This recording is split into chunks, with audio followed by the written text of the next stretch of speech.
you've ever been between jobs or switched jobs, there's probably a good chance you have a 401k plan from a previous employer. And if you do, you've probably wondered what you should do with that 401k, if anything at all. To answer that question, it's best for us to know what your options are. The first thing you can do is leave it there. 401ks traditionally have low fees, however they have limited investment options. Number two, you can roll it into your new employer's 401k plan if it allows. Again, traditionally low fees, however limited investment options, but now you have one less account sitting in no man's land.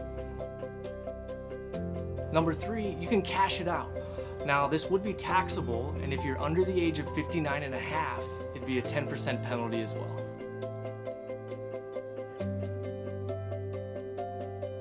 Number four, you can roll it over into your own IRA, individual retirement account. These accounts essentially have unlimited investment options, and you don't have to deal with the red tape of your previous employer.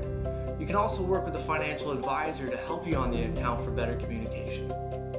So if you would like to strategize, or if you would like more information, click the link below or wherever you may see it.